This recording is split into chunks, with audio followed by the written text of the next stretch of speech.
السلام علیکم ورحمۃ اللہ وبرکاتہ۔ آج ہم ذوفبا، اس کے اسباب، علامات اور اصول علاج پر بات کریں گے۔ آپ دیکھ رہے ہیں ہمارا یوٹیوب چینل حکیم لیاقت بھائی، اور ٹاپک ہے ہمارا ذوفبا۔ ذوفبا سے مراد وہ عمل جب ایک مرد جنسی عمل میں ناکام ہو جاتا ہے، ذوفبا کہلاتا ہے۔ ایک مرد کو اپنی جنسی زندگی میں 3 قسم کے جنسی مسائل کا سامنا ہوتا ہے۔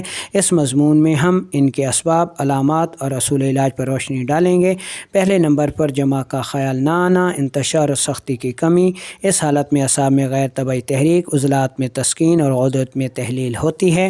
اعصابی تحریک سے جسم میں رطوبات کی کثرت ہوتی ہے، اور یہ رطوبات عضلات میں تسکین پیدا کر کے اس کی حرکت، سختی اور انتشار کو ختم کر دیتی ہیں، جبکہ یہی رطوبت جگر و غدود میں تحلیل پیدا کر کے اس کی طبعی حرارت کو ختم کر دیتی ہیں، جس کی وجہ سے جماع کا خیال پیدا نہیں ہوتا، عضو تناسل میں سختی نہیں آتی، مادہ منی جسم میں رکتی نہیں، پختہ نہیں ہوتی۔ ایسا اعصابی غدی اور اعصابی عضلاتی تحریک میں ہوتا ہے، اور نبض سے بآسانی پتہ چلایا جا سکتا ہے۔ ایسے طبیب طلباء جو نبض پر عبور نہیں رکھتے، وہ درج ذیل علامات کو یاد رکھیں۔ ایسے مریضوں کی نبض قوام میں موٹی، حرکت میں سست اور نیچے گہرائی میں دباؤ دینے پر 1 تا 1.5 انگلی پر ملتی ہے۔ پیشاب سفیدی مائل مقدار میں زیادہ اور بار بار آتا ہے۔ مادہ منی پیشاب کے ساتھ مل کر اخراج پاتی رہتی ہے۔ جماع کا احساس نہیں ہوتا، عضو تناسل میں سختی اور تناؤ کم ہو جاتا ہے۔ اب ہم ان مسائل کے اصول علاج کی طرف چلتے ہیں کہ ایک طبیب ان مسائل کا علاج کیسے کرے گا۔ ایسی صورت میں حب صابر، حب مقوی خاص، تریاک تبخیر شنگرفی دن میں 3 بار دیں، اور یہ 1 ماہ تک دیں۔ دوسرے ماہ میں اسرار با اور عضلاتی اعصابی مغلظ دن میں 3 بار دیں۔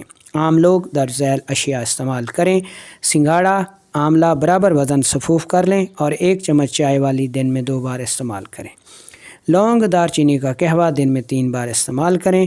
بھنے چنے 20 عدد، کشمش 10 عدد، انجیر 5 عدد دن میں 2 بار استعمال کریں۔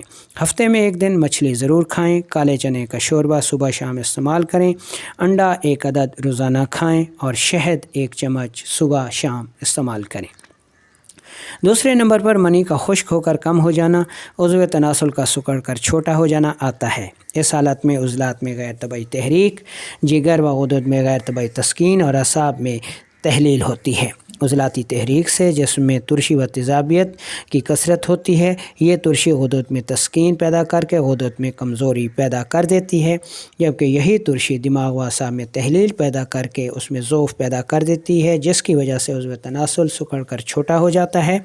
مادہ منی خشکی کی وجہ سے بہت کم ہو جاتی ہے۔ غدود منی کو روک نہیں پاتے، جس کی وجہ سے جنسی عمل بہت جلد تکمیل پا جاتا ہے، اور طبعی جنسی وقت پورا نہیں ہو پاتا۔ ایسا عضلاتی اعصابی اور عضلاتی غدی تحریک میں ہوتا ہے، اور نبض سے بآسانی پتہ چلایا جا سکتا ہے۔ ایسے طبیب طلباء جو نبض پر عبور نہیں رکھتے، وہ درج ذیل علامات کو یاد رکھیں۔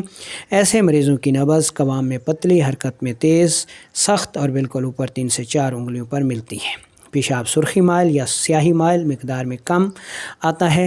مادہ منی کے ساتھ RBCs کا اخراج ہوتا ہے۔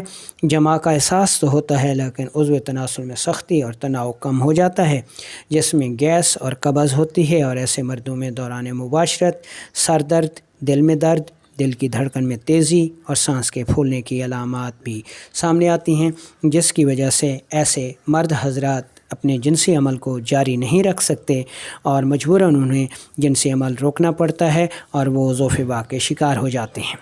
اس قسم کی جنسی کمزوری کا اصول علاج درج ذیل ہوگا: ملین غدی عضلاتی دن میں 3 بار، اکثیر غدی عضلاتی دن میں 3 بار، تریاک تبخیر ہنگ دن میں 3 بار، ساتھ تیلا غدی عضلاتی رات سوتے وقت 1 ماہ تک استعمال کروائیں۔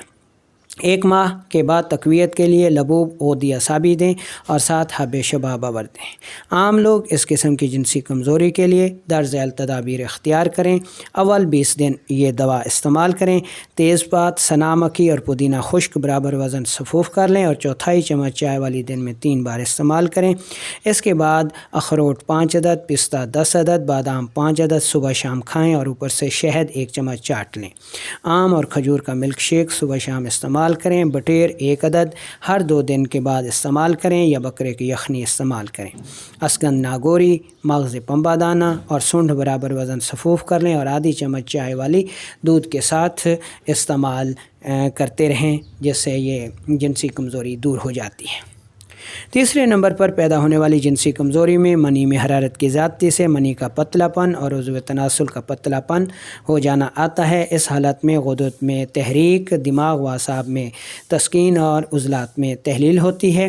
غدی تحریک سے جسم میں حرارت کی کثرت ہوتی ہے اور یہ گرمی اعصاب میں تسکین پیدا کر کے اعصاب میں کمزوری پیدا کر دیتی ہے، جبکہ یہی حرارت قلب و عضلات میں تحلیل پیدا کر کے اس میں ضعف پیدا کر دیتی ہے، جس کی وجہ سے عضو تناسل پتلا ہو جاتا ہے اور اس میں پوری طرح سختی نہیں آتی۔ مادہ منی گرمی کی وجہ سے بہت کم بنتا ہے۔ منی پتلی ہونے کی وجہ سے جلد بہہ جاتی ہے، جس کی وجہ سے جنسی عمل بہت جلد تکمیل پا جاتا ہے اور طرفین کو جنسی تسکین حاصل نہیں ہوتی۔ ایسا غدی تحریک میں ہوتا ہے اور نبض سے بآسانی پتہ چلایا جا سکتا ہے۔ ایسے طبیب طلباء جو نبض پر عبور نہیں رکھتے وہ درج ذیل علامات کو یاد رکھیں۔ ایسے مریضوں کی نبض قوام میں پتلی، حرکت میں تیز اور نرم ہوتی ہے اور دبانے سے دب جاتی ہے۔ پیشاب زردی مائل، مقدار میں کم، قطرہ قطرہ اور جلن سے آتا ہے۔ مادہ منی کے ساتھ پاسل کا اخراج ہوتا ہے۔ جمع کا احساس تو ہوتا ہے لیکن عضو تناسل میں سختی اور تناؤ کم ہو جاتا ہے اور دخول کے ساتھ یا پھر دخول سے پہلے ہی انزال ہو جاتا ہے۔ اس کے ساتھ ساتھ مادہ منی میں اولاد پیدا کرنے والے سپرمز کی مقدار بہت کم ہو جاتی ہے۔ مردہ سپرمز کی تعداد زیادہ جبکہ زندہ سپرمز بہت کم ہو جاتے ہیں اور ایسے نوجوان بانجھ پن کا شکار ہو جاتے ہیں۔ صورت انزال اسی وجہ سے ہوتا ہے یا اسی حالت کا نام ہی صورت انزال ہے۔ اس قسم کی جنسی کمزوری کا اصول علاج درج ذیل ہوگا۔ ملین غدی اعصابی دن میں 3 بار، تریاک صورت انزال دن میں 3 بار اور طلع اعصابی غدی رات سوتے وقت دیں 2 ماہ۔ یہ علاج دینے کے بعد تقویت کے لیے لبوب غدی اعصابی اور سفوف سدا جوانی اعصابی غدی والا دیں۔ ساگو دانہ کی کھیر بھی لاجواب غذا ہے۔ عام لوگ اس قسم کی جنسی کمزوری کے لیے درج ذیل تدابیر اختیار کریں۔ اول 20 دن یہ دوا استعمال کریں۔ سونڈ دانہ چھوٹی الائچی برابر وزن سفوف کر لیں اور 1 گرام صبح دوپہر شام دیں۔ 1 ماہ کے بعد اسکند ناگوری، ستاور، موسلی سفید، گوکھرو، کوزہ مصری برابر وزن سفوف کر لیں اور 1 چمچ یعنی 3 گرام دن میں 2 بار ہمراہ دودھ استعمال کریں۔ آم اور کھجور کا ملک شیک صبح شام استعمال کریں۔ بادام کا حلوہ یا پھر انڈے کا حلوہ